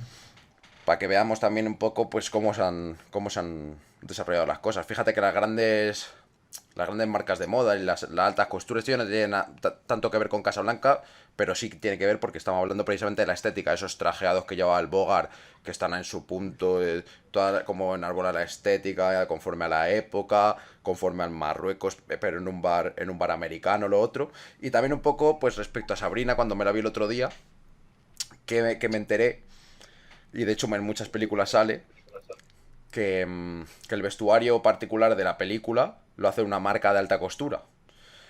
Y cómo consiguen precisamente aprovechar, es decir, por ejemplo, en Sabrina, todo el vestuario de Sabrina lo hizo en colaboración con la marca de Givenchy, ¿no? De moda. Que es una marca, pues, de alta costura muy importante. Y fíjate cómo consiguen, es decir, en favor de la poética, es decir, enarbolar un vestuario que se nota que es de alta costura, que está con un gusto, bueno, y también obviando que los gustos, es decir, el gusto ahora está degenerado y por tanto estas marcas suelen sacar prenda horrible. Hombre, también sacan buenas cosas, ¿no? Pero prenda horribles por el cambio del tiempo, por los tiempos y por todo. Pero fíjate este rigor estilístico, cómo se adhiere a la poética y consigue elevar la obra todavía más alto. Es decir, por ejemplo, se recuerda el vestido que Audrey Hepburn lleva a la fiesta en este film. Como un vestido precioso con el empaque que tenía Audrey Hepburn, la belleza, cómo se combina con la música, con el baile burgués, con el Humphrey Bogart, con todo, joder. Es decir, esto del vestuario es bien interesante. A lo mejor tendríamos que tratarlo en un directo aparte o lo otro, porque no hemos hablado mucho de ello tampoco nunca y es una cosa bien interesante. Pues claro que lo es. Sí, también, eso también lo he estudiado, los trajes masculinos, femeninos, la moda Ujú. femenina. Por ejemplo, la moda femenina de los 30-40 para mí es la mejor. A los 50 se empieza a manerar mucho. Y luego ya empieza pues, a decaer. Y luego ya otra cosa ya meter trajes pseudo, no voy a decir clásico, pero digo clásico de cine, no clásico de clasicismo, me refiero, ¿no? Mm. Ya meter trajes que se van antaño ahora, claro, es que claro, la moda no es para entretener, es decir, la significación Claro. que tienen son significaciones del número, significaciones de la historia. Entonces, ¿cómo y más allá de ella? Porque trasciende. Cómo conceptualizarlas en la obra de arte, cómo hacer uso de ellas, etcétera, etcétera. Es que es todo, es que es todo. Y luego también contando con que, como todo suele ser en esta realidad, la moda en sí misma es cíclica, ¿no? Y, Sí. y no sé si ha habido algún problema aquí, que se me ha quedado congelada la imagen o es cosa mía o... Si yo te veo Espera, bien. ¿sí me ves? Ah, no, Sí, es a ti te veo. del OBS, macho. Bueno, yo creo que sí que sí, seguimos retransmitiendo. Ah, no. O sea, joder. Ahora. Creo, espérate. Ahora. Que es que el OBS me está dando problema ahora. Bueno. Nada, ya estamos otra vez bien. Pero sigue funcionando. No sé qué estaba diciendo. ¿Qué estaba diciendo? Pero sigue funcionando, ¿no? O lo Sí, miro. sí. No, sí, ya está funcionando. Se ha quedado bloqueada la imagen un segundo, pero yo creo que ya estamos. Vale. Nada, estás hablando de la moda. Sí, no sé qué iba a decir con este respecto. No sé qué es lo último que has dicho. Para seguir. Pues está hablando de la moda femenina de los 30 a los 40, las significaciones del número, que trasciende el tiempo histórico, etcétera, etcétera, en la moda. Y no lo de ya Ah, la sí, moda de sí, la vale. grande. Sí, ya me acordé de lo que iba a decir. Sí, sí, sí. Sí, sí, sí, ya ha vuelto todo perfecto. Se ha quedado 3 segundos porque me ha craseado el OBS un segundo. Bueno, no ha craseado, sino que se me ha quedado sin respuesta. Bueno, por lo que iba a decir, es decir, como suelen ser las cosas en este mundo, la moda en sí es cíclica.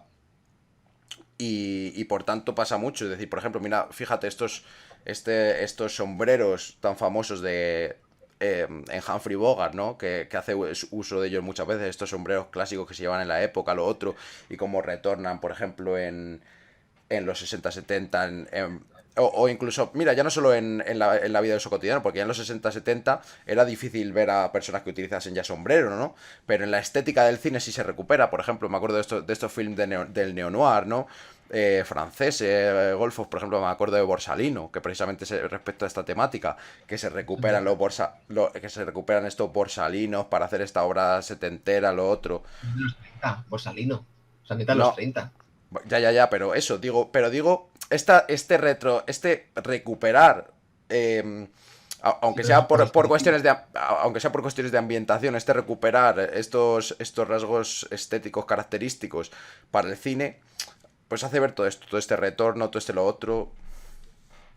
Vamos, Melville en el silencio de un hombre mete sombrero, eso lo vamos en el directo. Además, Sí, mete sombreros en el 67, pues se mete en el 67 la película, no ni que se meta en los 30, claro que van a llevar sombreros necesariamente, ¿no? Pero en los 60, 70, pues, coño, hay que sacarla. Se ven, saca, sí. sale con sombrero. Otra cosa ya no queda mal, pero vamos, que no es brillante, pero coño, Morgan Freeman lleva sombrero y en los 90 no se llevaba sombrero. A lo mejor algún nostálgico, ¿no? Capitán de policía, así, el fiscal, pero no era común, a mí que no era común. Que hablando, Entonces, sí. sí, dime. No, que hablando de, me ha venido a la mente, hablando del silencio de un hombre, que habrá que hacer algún día una vuelta del revés satírica, que alguna vez lo hemos hablado, que es muy Sí. bueno, es muy bueno, es muy bueno. En contraposición a Scarface de Brian De Palma. Es decir, mueres con las botas puestas, no haciendo el paripé. Qué moral es esta. Claro, un fatalismo, al final. No, pero ese fatalismo, ese nihilismo, mejor dicho, de la modernidad tardía de los 60, en donde al final, bueno, pues todo ahí al final da igual. Hay que cuidar. Se puede hacer, hay que ver las conexiones, pero es pertinente. Una contracrítica cínica, pero rigurosa, como siempre. Sí, sí, sí. No, pero sigue siendo una obra maestra. Sí. Sí, sí. ¿Le puedo poner pegas a las significaciones de la resolución de la trama? ¿De la propia significación? También. Y luego, y Porque luego claro, eso. es representar al final la vida, el cierre de la vida como obra de arte en un mundo que es que ya la tragedia no la admite, en un mundo cínico. Entonces, cuidado. Muy interesante, macho. Sí, sí, se podría empezar a traer, macho. ¿Y qué estábamos hablando? ¿Qué te corta para decir esto? Ah, bueno, la No, pues estética, sí. también los trajes, digo, ya no es la belleza, ¿no? Porque ya no me refiero a mí los trajes de alta costura, hombre, me gustan los trajes decimonónicos, pero digo, las altas costuras, cuando se empieza a artificializar ya para los burgueses, como decía el Gary Cooper, ¿no? Hay palacios inmensos, tiene que haber caballeros que los ocupen, no gente no degenerados, no ricachones con el bolsillo lleno y los valores por los suelos. A lo que iba. Entonces la autenticidad de los trajes, ¿no? Acorde a todo, a las características del personaje, los trajes humildes, su autenticidad, porque claro, punto, ¿no? El problema es cuando llega el artificio, el kitsch, ¿no? Cuando la moda se machaca y todos van igual, del mismo modo artificioso, digo, y cute, ¿no? Y esa significación bella. Bueno, pues Mm. eso se puede hacer un día también, la moda femenina, los 30, los 40, los sombreros, Sí, sí, sí, etcétera, sí. etcétera. O sea, Eso necesariamente tiene que caer, macho. O sea, hablar un poco también de la moda. Y bueno, pues eso, pues respecto a Casablanca, volviendo ya, que ya hemos agotado todos estos temas, pues una obra muy buena, yo la pondría como obra sobresaliente, porque los errores que tiene sí son errores y sí son importantes, a lo mejor un sobresaliente bajo, pero es una buena obra, es decir, no le podemos buscar, es decir, le podemos buscar todas estas pegas porque las tiene, pero eso no le quita de ser una obra rigurosísima y muy sólida y muy buena.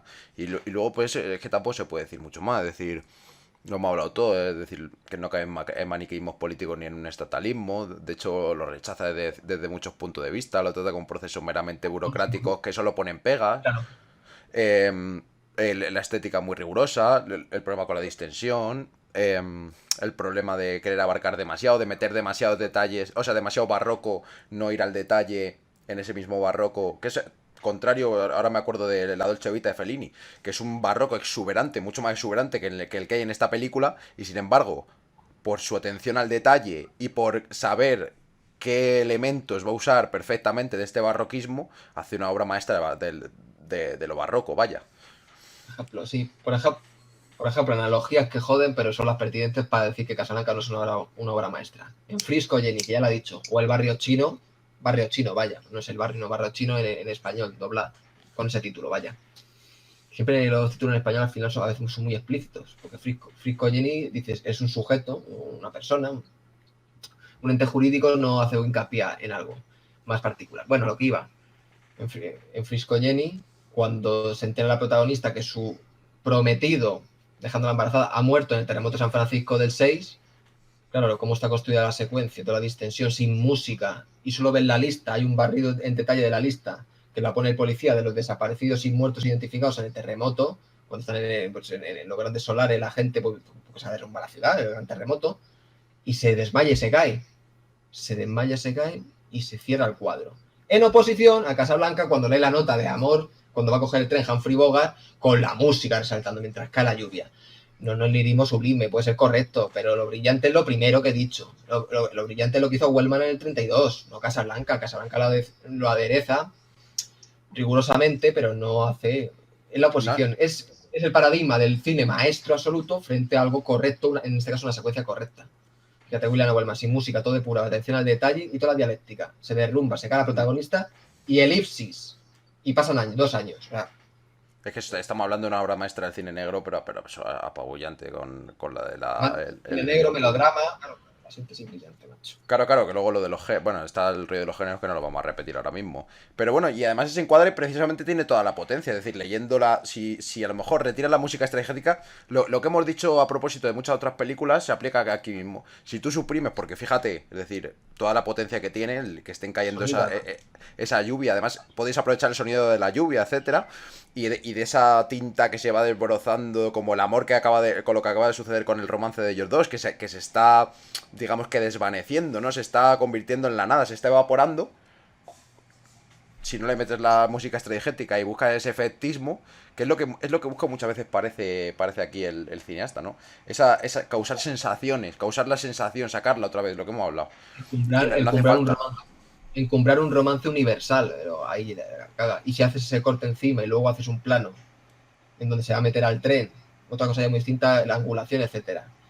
Oscureces los laterales y dejas ver cómo penetra en la penumbra, además desde atrás, claro, ahí es el corte maestro, esa es la lista que en los 30. El corte que sabe el hombre solitario derrumbado, que se ha dado cuenta de que la ha dejado, a saber por qué, Sí. porque la nota no dice mucho, se mete en el tren y el tren marcha y se cierra el cuadro. Eso lo harían en los años 30. Ya con las elipsis está toda la significación. Aquí, sin embargo, tienen que enfatizar, que no enfatices. Porque al enfatizar no lo matas. Claro, es como la palabra. No hables. Sí, sí. Júralo. Es esa grandilocuencia que busca por... No encuentra el error en este caso. Es decir, no encuentra el error en este caso el Curtis, de que el problema no estaba en meterle más fuerza y sacar la punta de pistola a la emoción del momento, porque la emoción la tiene contenida, sino de extenderlo. Es precisamente el contrario. No es, y además no es evidente, no es evidente. Es decir, para uno que no es un maestro cineasta no es nada evidente. Pero bueno, en general es eso. La película muy buena, sobresaliente, pero sin caer en la mitomanía de que representa la obra es decir, que es el paradigma de la obra de culto del cine clásico, porque es que no lo es. Se quiere elegir como... Esto es un detalle muy importante. Se quiere elegir como obra de culto. Es ahí también... Bueno, decir, obra de culto... Es que lo de obra de culto es lo polémico también del término, porque es un tipo de cine que por su estética puede tener un culto masivo o pequeño, pero tiene una estética muy particular. No, aquí se quiere elegir como clásico, paradigma clásico. Obra de culto se ciudadano, ok. Hay otras obras de culto. Pulp Fiction puede ser una obra de culto, pero masificada. Pero masificada, otra cosa ya es su calidad, ¿no? Su postmodernismo, bueno. Pero yo me estoy refiriendo, ¿no? Casablanca es el gran clásico, el gran melodrama de la Segunda Guerra Mundial. Entonces, claro, entre que se ambienta la Segunda Guerra Mundial, se hizo durante la Segunda Guerra Mundial, en el periodo, y todas sus pretensiones de Hollywood, producida por la Warner, pues, pero vamos, notable alto, solamente muy bajo como mucho, que está muy bien, vamos, pero sí. para lo que pretende ser, ¿no? Ahí está. ¿Es un pelotazo de los 40? No porque al ser notable alto o sobresaliente, hombre, es un... Claro, estaría muy bien. Pelotazo en cuanto que le erigen como obra maestra absoluta, otra vez. Claro.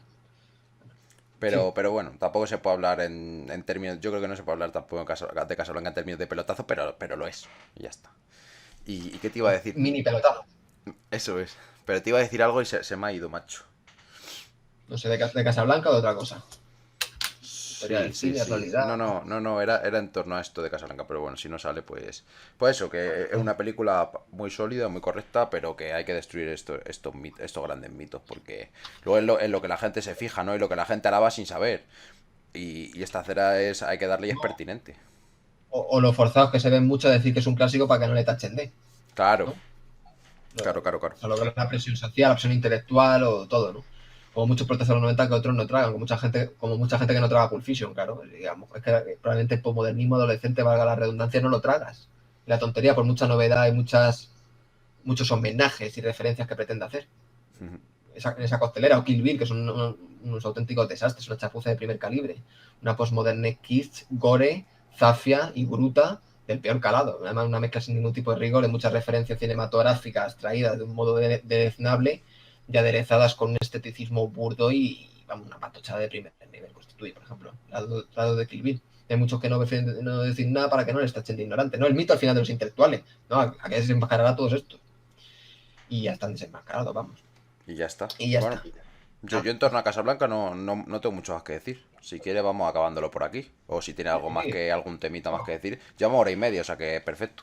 cojonudo, así Nada, nos ha salido depuramos una. Sí, sí, nos ha salido una charla amena y cojonuda, ¿eh? O y sea, depurada, y depurada. y depurada, como tiene que ser las obras maestras, eso es. Bueno, pues nada, para ir despidiendo.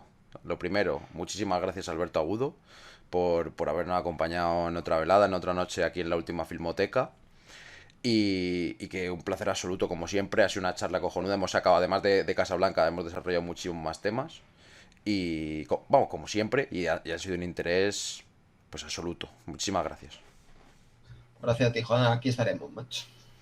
Aquí seguiré. Todos. Y bueno, luego ya dar las gracias a todos los que habéis estado, macho, aquí apoyando en el chat y todo. Muchísimas gracias por vernos, por venir. Comentaros, bueno, ya sabemos más o menos, seguiremos el programa habitual. El jueves, a lo mejor la semana que viene hay algún directo más para anunciar alguna cosa, pero todavía no lo sabemos, todavía no se sabe. De todas formas, el jueves, que seguramente sea el siguiente directo que hagamos, estamos con los pelotazos de los 90 y vamos a hacer el silencio de los corderos. Ya para los que veáis este vídeo, tanto en YouTube o lo veáis aquí ahora mismo, pues eso, estaremos hablando del silencio de los corderos, otro pelotazo de los 90 o no, porque yo todavía no me la he visto, habrá que verlo. Pero bueno. Yo me la veré de nuevo. Claro, tú ya la has visto, pero es que Ya hace mucho. claro, yo es que no la he visto, pero bueno, ya lo veremos, ya lo veremos. Pues lo dicho, puede caer algún directo más, aparte del directo del domingo que también habrá.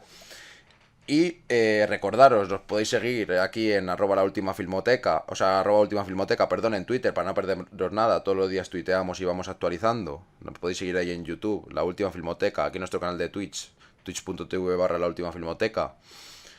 Aparte, nos podéis apoyar suscribiéndoos al canal de YouTube, siguiéndonos en Twitter, lo que he dicho, siguiéndonos por aquí y también ahora suscribiéndoos, que hemos metido lo de afiliados y todo el rollo, y nos apoyéis económicamente y apoyéis a que todo esto siga y cada vez en mejor calidad, digamos, ¿no?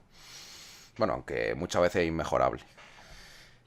Muchísimas gracias a todos los que nos habéis visto, muchísimas gracias por estar aquí, muchísimas gracias por habernos visto en YouTube también, los que nos veáis.